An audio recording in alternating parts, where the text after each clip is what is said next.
نورهان، انت السي في بتاعك هايل. انت بقالك قد ايه في العقارات؟ 6 شهور. طب ممكن تلفي كده؟ هايل، تيم ليدر اكسبتد. نيكست. حاجات محدش هيقولك عليها في الريل استيت.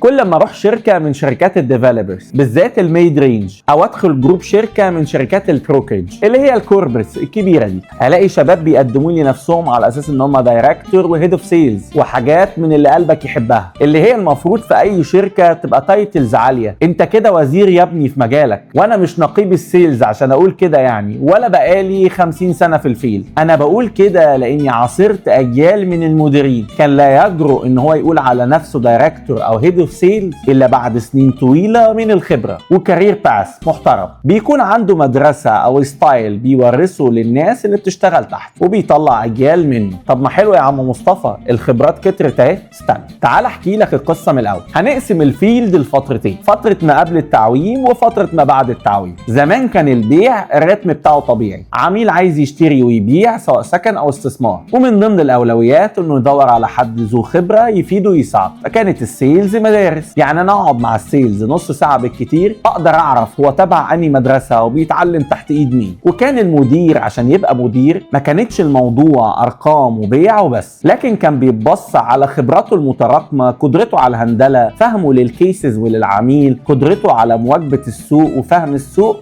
ومعرفه المخاطر الجايه. اما بعد 2022 اللي هي حصل فيها اكتر من تعويم ورا بعض، فجاه حجم الطلب عالي جدا وبقى اكتر من المعروض من العقارات، ده بسبب تهافت الناس على الشراء عشان يحافظوا على قيمه فلوسهم. فالمطورين من جهتهم عملوا توسعات كبيره في وقت قليل، وظهر مطورين جداد بقوا يحاولوا يكبروا باسرع وقت في وسط الهوجه. الوحدات الجديده دي عايزه سيلز بالتاكيد يبيعها، ما هي مش هتبيع نفسها، والسيلز لازم لهم مديرين بغض النظر عن مستواهم. انزل يا ابني هات لي شويه سيلز على المكتب يحفظوا سكريبتات ويبيعوا. طب بالنسبه للمديرين، هات لي يا ابني اللي كانوا سيلز النهارده طلعهم يبقوا مديرين، عندنا شغل كتير وعايزين نمشي الدنيا باي شكل. ده غير موضوع الكوربريت في شركات البروك، فلور كبير في اكتر من 1000 سيلز، واوتو دايلر بيقفل مع العميل ده يتصل باللي بعده، ومحرقه الاف الارقام يوميا. وزي ما تيجي تفتكر السيلز المطحون ده هيدرس الكيس بتاعتك وهيبقى عنده مدرسه في البيع او حتى حضانه؟ المديول ده للاسف نجح لانه ظهر في فتره فيها ذعر والناس بتجري على العقارات. اي حد كان معدي في الشارع كان يقدر يحفظ سكريبت ويبيع، وفي ناس عملت ملايين من المفرمه دي. طب يعني عايز تقول ايه يا عم مصطفى؟ كل لما اقلب السوشيال ميديا الاقي شكوى من الناس او العملاء من سيلز العقارات من كميه المكالمات اللي بتجيلهم بشكل يومي وبشكل عشوائي. مكالمات ناس ما تعرفش غير اسمك وانك معاك فلوس، وفي بعض الاحيان ما نعرفش اسمك حتى، هو حتى مش عارف الاحتياج بتاعك ولا انت بتدور على ايه. والعكس صحيح، الاقي فيديوهات ناس شغاله في شركات كبيره بيصنفوا نفسهم على انهم دايركتورز وسينيور دايركتور وهيد اوف سيلز، وهم ما عرفوش شغلانه السيلز الا في فتره الهوجه بتاعه التعويم. فانت تحط الفيديو ده على الفيديو ده وتفهم فين المشكله. لان الناس حاليا هتتقبل الضغط والمكالمات وسرعه البيع بتاعه فتره التعويم، لان السوق استقر دلوقتي ورجع للوتيره الطبيعيه. ولا الناس اللي اشتغلت في العقارات في الفتره دي وعملوا ملايين وبقوا مديرين